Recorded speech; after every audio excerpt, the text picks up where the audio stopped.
Hi, this is Craig Lane with Health Alchemy. We'll call this a video blog bonus because I normally don't do video blogs this time of the evening nor in this location, but had some insights tonight. So we'll call this a video blog bonus. Can't remember if this is week 18 or 19, but I have a YouTube about body scanning. It's one of the techniques that I use to embody, if you will. I can disassociate with the best of us. And so yoga over the last 27 years has really helped with that. Just had my 48th birthday, and so as part of my ongoing self-care, I realized that one of the changes that's coming in my practice is more of a focus as being a health coach with programs around total health, because diet only gets you so far.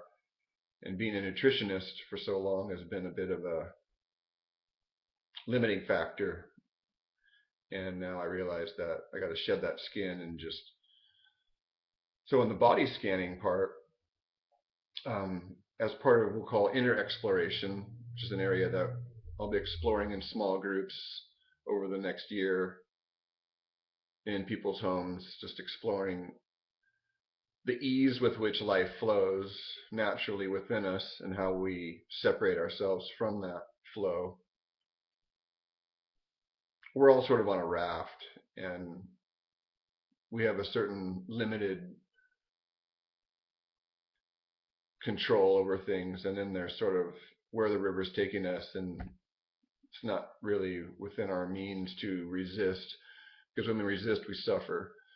So there's an inner world that I believe the Dalai Lama says nothing's worth taking me away from my inner peace. And so now with age, I have seen the same thing. And so in the body scanning, it's a way to check in with the body. First and foremost layers are just to get in touch, like start at the toes, work one's way up methodically, start at the head or work one's way down. I tend to start at my head and work my way down because I naturally disassociate. It's a way of bringing everything down and solidifying it. When I felt sort of stuck in life, one feels sort of stuck, then one might start at the bottom and work their way up. Then there's these concentric layers of density that awareness becomes aware of, if you will, and we're sort of a tool for it, and it's a way to embody, and it's a way to be more present and aware, becoming more and more aware of how painful it is to be unconscious moving forward. And that's part of what we're all on the soup of, is we're in more and more truth. Sort of the canvas underneath all of us, if you will, is more truth, and the further we separate ourselves, that's why the world is so divided right now too. So for me, starting at tonight was a different kind of exploration. I get tired of the same old up and down. I started in the center, which in the yogic system would be the fourth chakra, and then felt these concentric layers away from the heart.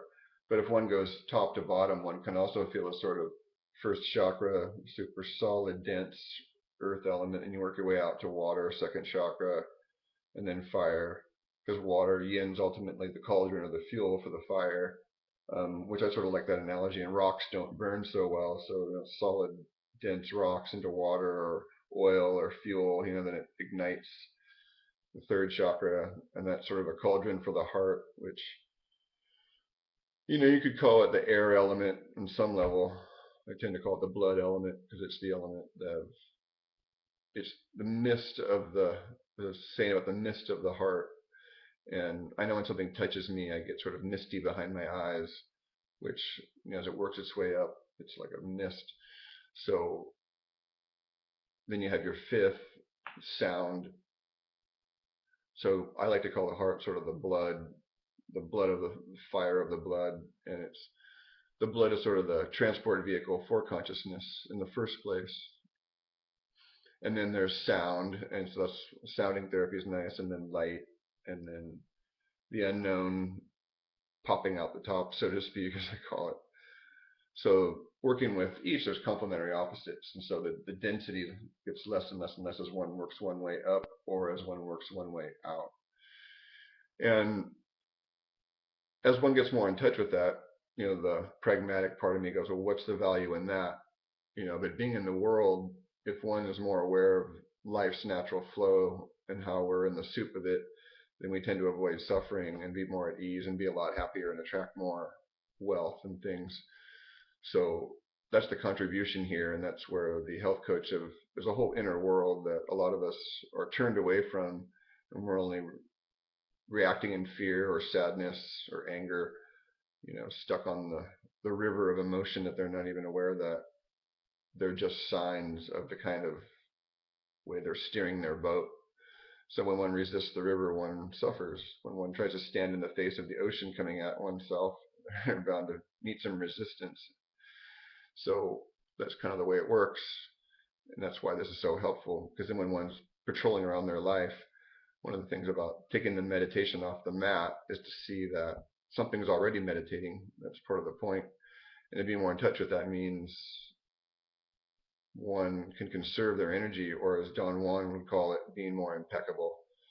And that's the dance as one becomes aware, is to get it all down before one leaves the body, so one can fully enjoy being in a body in the first place, I believe. But it's all personal too. Like my journey is, I think, to share this and teach it and find a lot of joy in different connections with people. So Concentric Layers of Reality video blog, Craig Lane with Health Alchemy. I believe I'm going to stop there tonight.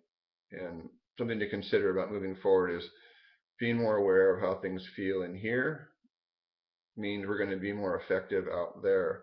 But that's what the word repent means, apparently. It means turn around. So your energy is going out. You're looking in the outer world for where peace and happiness and satisfaction can be found, where it can never be found. And so the outer world we begin to see is just a mirror of our inner world. And so the inner world is worthy of hanging out in and seeing, as the Dalai Lama said, what keeps me in my inner peace. So there's always going to be a fuel. There's always going to be tension. That's what it means to be alive. I'm not talking about walking around in a state of bliss 24 hours a day, but I'm just seeing the statement, as my teacher told me, what's always and already here. It's prior to concept. And when you see that, as the dance of life goes on, we tend to freeze frame things, perceive it and analyze it, scrutinize it, but then life's already moved on, The awareness, which is larger than us, sees us doing this, and it becomes quite humorous on some level when one recognizes it.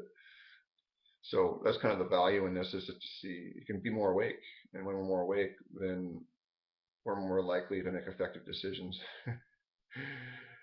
Craig Lane with Health Alchemy signing out. Video blog bonus. Concentric layers of reality explored through body scanning.